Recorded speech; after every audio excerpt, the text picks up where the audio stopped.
অনেকদিন আগের কথা, উইলোব্রুক নামে এক শান্ত গ্রামের বাসিন্দা ছিল এক 0 বছরের এক কৌতূহলী ও সাহসী ছেলে, যার নাম ছিল অ্যালেক্স। উইলোব্রুককে ঘিরে ছিল জাদুকরি বন। এটি এমন একটি স্থান যা জাদুকরি প্রাণী, প্রাচীন গাছপালা এবং লুকানো রহস্যে পরিপূর্ণ ছিল। গ্রামের মানুষ প্রায়ই বনের মধ্যে রহস্যময় ঘটনার কথা বলত, কিন্তু খুব কম মানুষই এর গভীরে প্রবেশ করার সাহস করত। একদিন বিকেলে অ্যালেক্স তার দাদুর ঘরে একটি পুরনো ছেঁড়া মানচিত্র খুঁজে পায়। মানচিত্রটি জাদুকরি বনের গভীরে একটি গোপন গুপ্তধন, যা হারানো অ্যামুলেট অফ এলোরিয়া নামে পরিচিত ছিল। মানচিত্রটি সেই দিকে নিয়ে যাওয়ার পথ দেখিয়েছিল। সেখানে লেখা ছিল যে অ্যামুলেটটি অপরিসীম শক্তি ধারণ করে এবং এর বাহককে যে কোনো ইচ্ছা পূরণ করতে পারে।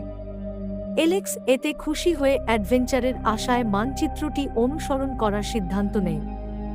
অ্যালেক্স যখন বনে প্রবেশ করল, তখন তার মনে দিয়ে শিহরণ বয়ে গেল। বিশাল গাছগুলো ভয়ঙ্কর ছায়া ফেলছিল এবং অদেখা প্রাণীর শব্দ চারদিকে প্রতিধ্বনিত হচ্ছিল। দৃঢ় প্রতিজ্ঞ হয়ে সে মানচিত্রের পথ অনুসরণ করল, যা ঘন ঝোপঝাড়ের মধ্য দিয়ে বাঁক নিল। ঘণ্টাখানেক হাঁটার পর অ্যালেক্স একটি ফাঁকা জায়গায় এসে পৌঁছাল। কেন্দ্রে ছিল একটি বিশাল প্রাচীন গাছ, যার গভীর খোল ছিল। মানচিত্র অনুযায়ী অ্যামুলেটটি এর ভিতরে লুকানো ছিল। হৃদয় জুড়ে উত্তেজনা নিয়ে অ্যালেক্স গাছটির দিকে এগিয়ে গেল।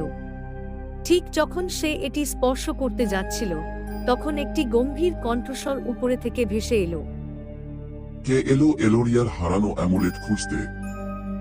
অ্যালেক্স উপরে তাকিয়ে দেখল একটি বিশাল ভয়ঙ্কর পুরানো পেঁচা একটি গাছের ডালে বসে আছে। আমি অ্যালেক্স, উইলোব্রুক থেকে এসেছি। আমি আমার গ্রামকে সাহায্য করার জন্য অ্যামুলেটটি খুঁজছি। ওহে বালক, অ্যামুলেটটি অনেক শক্তিশালী এবং এটি অনেক বড় দায়িত্ব নিয়ে আসে।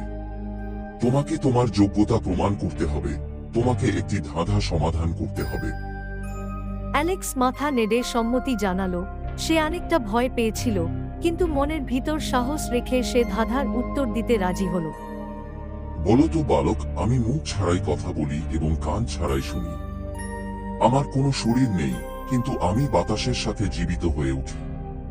বলো তো আমি কে? অ্যালেক্স গভীরভাবে চিন্তা করল। তার মস্তিষ্কে কোনো উত্তর আসছিল না, কিন্তু পরক্ষণেই নিজেকে সে সামলিয়ে সে উত্তরে বলল, একটি প্রতিধ্বনি, এবং সে চমকে উঠল। পেঁচাটি সন্তোষজনকভাবে মাথা নেড়ে বলল, ঠিক বলেছ তরুণ অ্যালেক্স, তুমি অ্যামুলেটটি পেতে পারো, কিন্তু মনে রেখো এর শক্তি বুদ্ধিমানের সাথে ব্যবহার করতে হবে।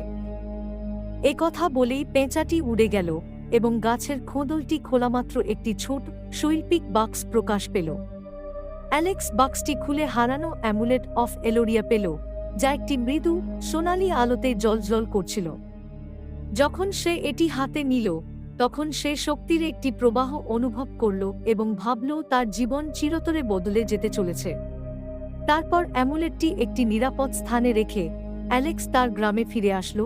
এরপর অ্যামুলেটটি ব্যবহার করে অ্যালেক্স তার গ্রামকে অনেক বড় বিপদের হাত থেকে বাঁচালো।